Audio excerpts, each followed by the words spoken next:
今天跟大家讲讲家庭。男人怎么识别女人？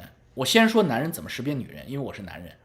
这么多年下来啊，我接触了这么多女士，接触到了这么多我的兄弟们的家庭啊，本来是我的兄弟们的这个恋爱，后来就变成我的兄弟们的家庭，再后来就变成了我的兄弟们的这个子女啊这种问题，就是成熟家庭，甚至是我的兄弟们的离婚的家庭。经历了这些东西之后呢，我就能感应出来，这个女人最重要的是什么？女人最重要的不是学问，女人最重要的也不是学历，女人最重要的也不是智商，女人最重要的是一颗稳定的心，女人最重要的是性格平稳。性格平稳的女人是最好的女人。如果你能娶到这样的女人为妻的话，或者为女友的话，你一定要珍惜她，因为她的性格非常平稳。你不要就是像山鹰爱老王这样好看的男生啊，高大的男生，比来比去的啊，像风四娘这样漂亮的女生啊，也挑来挑去，比来比去的。这个今天听完这个时候，就是不要比啊，这个女生不能作，这个女生可以当过小姐，做过台，这不重要啊，这做过台也好，当过小姐也好，这是她出身的问题，这是她命运的问题啊，人都是有命运的。你有多少古代的寒门学子，在高中状元位列三公之前，是居住于寒窑之中，破庙之内的，衣不蔽体，西周不能充饥。多少这是真的，这可不是戏文里面写的，戏文来源于生活。这就是什么？时运不济，时也运也，时来天地皆同力，运去英雄无自由。作为男人女人都是这样的，所以女人坐台也是这样，天都得得时，天不得时，日月无光，天不得时，日月无光啊，黑夜呀，地不得时，草木不兴，冬天呀，人不得时，无权无势。你就是再有本事没有用的。所以你说这个姑娘做过台啊，或者是失过足，那可是因为她不得时，她可能借你的运，她就得了时了。所以呢，这个不重要啊，只要是她是一个性格稳定的人，这个最重要，特别特别重要。这个女人只要在你面前出现过一次大吵大闹，那就是一只蟑螂，你看到了一只蟑螂，就后边还有100只蟑螂。我说结婚之前啊，如果比如说女人跟你一起压马路啊，一起去逛夜市，就是她对你百般温柔，但是如果有人或者蹭了她一下，或者有人妨害了她，然后她面目一转就变成破口大骂，就是青岛王会那种打人啊闹啊那种女人不能要啊，这是第一重要。这个是太重要的，这就是第一重要。这一条能占51%，如果这一条及格了，就是这已经51分了，剩下凑9分就及格了。如果就是他所有都是满分，这一条不行啊，动不动就暴怒，动不动失控，歇斯底里，这个就是49分，最高分就是49分，这是不能取的啊。这叫什么？就是性情稳定是非常重要，它给你提供情绪价值啊。因为真正成为两口子，天天生活在一起，情绪价值比什么都重要。情绪价值是什么呀？情绪价值就是你跟他在一起的时候，你不用担惊受怕、提心吊胆，说翻脸就跟你翻脸，跟你玩冷暴力也好、热暴力也好，不会弄这个，而是无论你是开心还是你是伤心，他总是能够安慰你。像母亲一样，像大地一样去包容你，这就是女性最大的优势。所谓的《易经》里边有这么一句话，叫地势坤，那个坤卦，坤呢就是女人。地势坤，君子以厚德载物。君子以厚德载物，其实这个君子指的是女人，女君子啊，女人的一面，男人的一半是女人嘛。所以地势坤，君子以厚德载物。中国古人已经认识到这个问题，所以中国古人的皇帝他老婆住的那个卧室叫坤宁宫，坤就是女人，宁安宁，哎，上面一宝盖头，底下一丁，就是能容纳男人，叫坤宁如果这个大地，女人如大地，坤就是大地的意思啊。如果女人不稳定，这就是大地在动，大地时常动一动，就是地震呐、火山呀。那你想，地在动，地动山摇，这个地方的什么生灵能够生长、能够发育啊？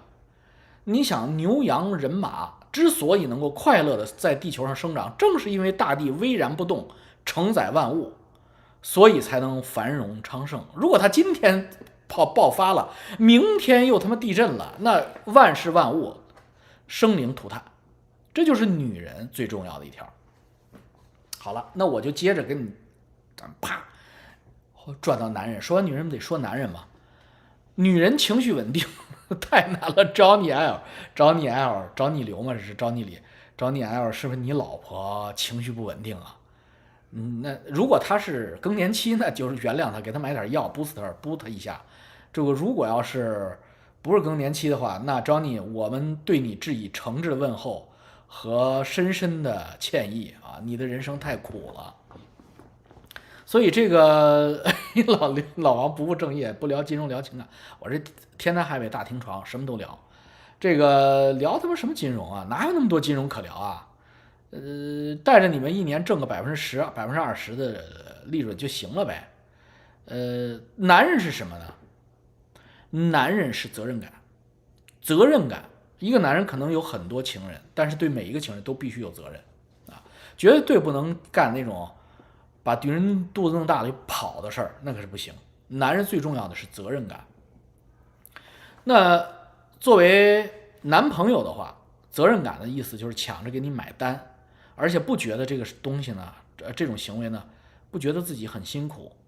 作为下雨之后呢，你的男朋友会下意识的把伞打在你的头上，这个是很重要的啊。故意的可以在下雨的时候跟男朋友出去几次，带一把伞。你看看那个男孩，那个伞是照你为主，还是照他自己为主？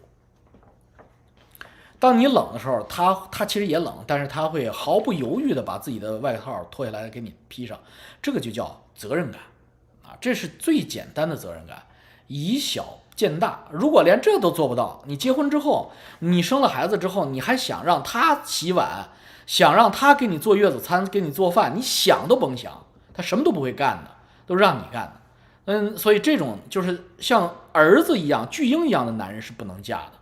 责任感和巨婴之间呢是两个极端，所以如果这个人没有巨婴感，那这个就是一个有责任感的男人。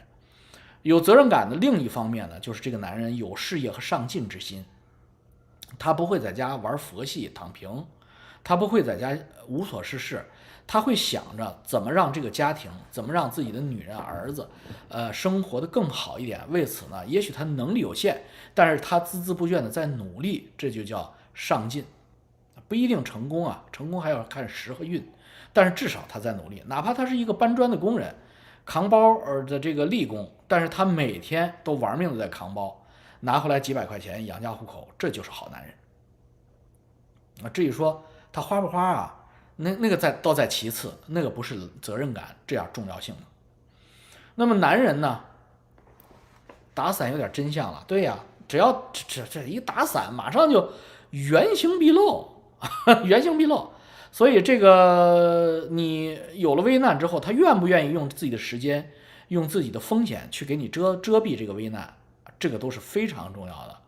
比如说有人威胁到你，你是个美女，有人威胁到你，有人有变态要死缠烂打你，拿刀子威胁你啊，想得到占有你。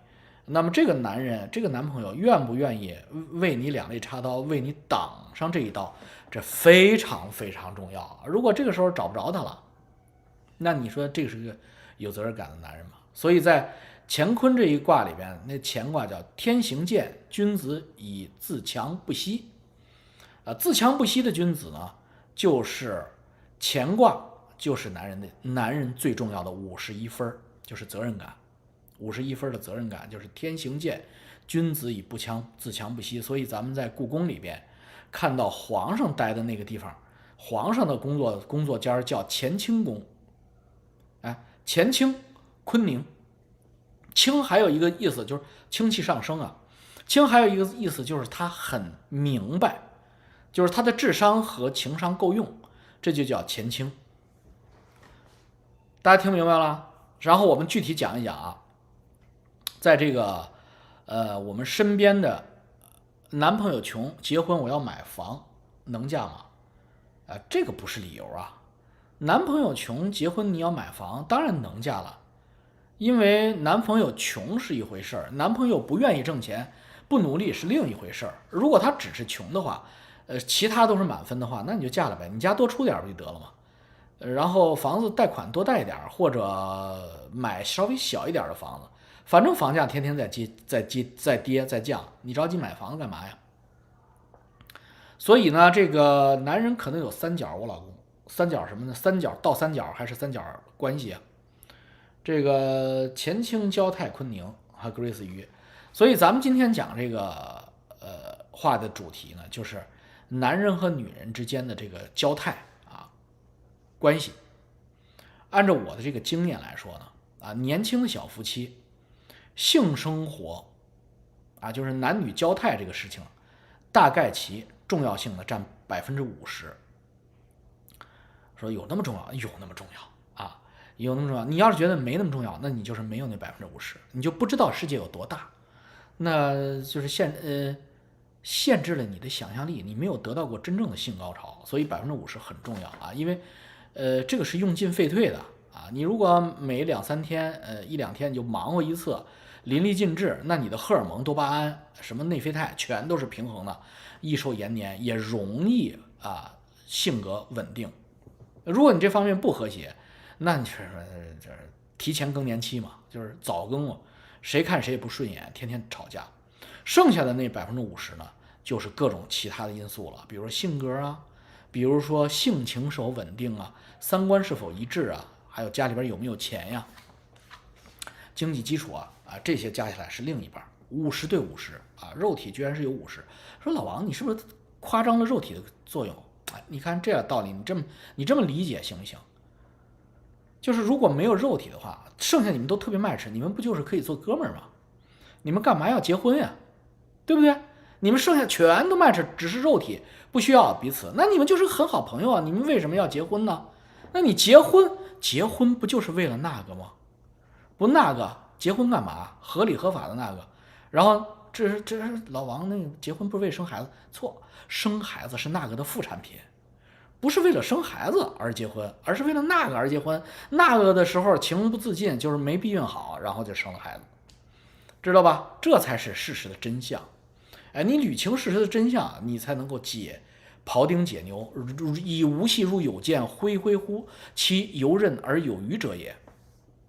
35岁2天一次，差不多吧所以呢，这个如果你们要是说30多岁的男性或者女性你们好长时间没有性生活，那你们的夫妻生活基本上不会顺利。就像疯子娘来说，不夸张，好几次吵架都是床尾和解决的。对，床头打架床尾和就是这么解决的。因为有什么问题是一炮解决不了的呢？那没有解决就是2炮呗，那或者说换一个姿势呗。所以这个就是事实的真相但是真相很刺激的，真相很刺痛的，因为很多人这一生他就没有找过真相。为什么呢？因为性生活很多时候是体能和尺寸的它是有区别的，这就跟配狗一样，你找了一个大德牧，然后你在那儿弄个小泰迪，那你觉得泰迪和德牧过日子，一男一女，他能好吗？他能和谐吗？他肯定不和谐。无论是公泰迪配母德牧，还是母泰迪配公德牧，都会有问题我亲身经历过这样一个极端的案例，就是我小时候，那时候我很小，我那时候上初中，我父亲那时候已经在那个部队转业了，他转业在一个单位的那个武装部，他当领导。然后就是忽然有一天那个单位有一个北方嘛，单位有一个同事，年轻同事，男的出差，这男的今天我还记得姓苏，叫小苏，去湖南出差。那个时候北方南方90年代初不像现在啊80年代末不像现在这么方便容易，那时候挺难的，坐绿皮火车还要开介绍信，走好几天才到湖南。到了湖南之后呢，在当地办什么事儿嘛不是短期的事儿，大概得1个月左右，然后才能回来。结果呢，这个男的呢就回不来了。一块去了2个人，其中一个回来，另一个没回来。这个回来的人呢，又路上拍电报说小苏陷入情网，速来营救。我今天还记得呢，就是电报那时候发电报记事，叫陷入情网，就是用这4个字。这个我爸就带人去了领导单位领导带人去了，然后对方单位接待单位领导也很重视，说怎么回事呢？小苏呢就在当地呢见了一个有夫之妇，湖南本地的妹子。他们俩呢就小苏1.78米北方大汉，他俩就看对了眼了，然后他俩呢就突破了友谊的底线，然后他俩就上床了。上完床之后这个湖南娘们儿就真的要跟老公离婚，就要跟着小苏走，天涯海角什么都不要，跟着小苏走。小苏为此感动，就决定落在湖南，跟这个女生就跟这个女人在湖南生活下去所以但是那国家单位当时都是公有企业公有企事业单位，那怎么能说一个人走了就让你走？你以为他们个体户呢？所以就天兵天将去抓他去了，就等于这个男妻仙女就抓他去了。然后呢，就是在我爸他们这些领导面前就上演了人性真实的一幕。这个女生一看天兵天将要来把她这个亲老公抓走了，这个女生就是这个湖南女生就抛弃了所有的这个传统与这个道德束缚，直接直面她的人性。她跟几个领导因为这都是3堂会审一样，说这个小苏这个苏某某某，我见了他，我经过了他，我才知道高潮，就是这个女生的原话，我才知道性高潮是。我老公之前和我从来没有过性高潮，我作为一个女人，我觉得人这一辈子如果再过那样的人生，我不愿意过我宁可死，我要跟他走。然后我爸回来在我们家偷偷讲说，哎呀，一看那个人的亲老公哎呀，这个像个猴子一样，南方那个小南蛮子那个猴样，那估计底下也不行那小苏那大壮汉，小苏1.78米，160、170斤的北方壮汉，那一压，那女生还在那描述细节，说她压在我身上的时候，就是那种被征服感，那种各种排卵感，我操，全来了。所以说这个我坚决不要了，我就换那个。这个就是什么？是人性的真实一面这是我小时候亲历的。那时候80年代，中国大陆还相当保守和封闭了，都能出这种事儿。你想想，你是重要不重要那真的尝到了以后，他就突破了人伦，突破了所谓的什么道德，那些道德是叫伪君子，就是封建迷信它这种东西，它味道是它捆绑人类自由的东西，人类的本能会告诉他这玩意儿太重要太舒服了。从小就听床是，哎呀，你说对了，我还真是听床听的，因为我爸我妈说不可能当着我说呀，他们俩去，小声听，我呢就假装睡着了，我在听了个全过程，哎呦，我长知识了，我记得特别的清楚。反正最后的当然是悲剧收场，小苏就是哭哭啼啼的被抓回来了。然后小苏和那个女士后来又有没有后续，我就不知道了。但是这个事儿呢，就是真实发生在我身边的一幕。好了，拜拜，今天不说了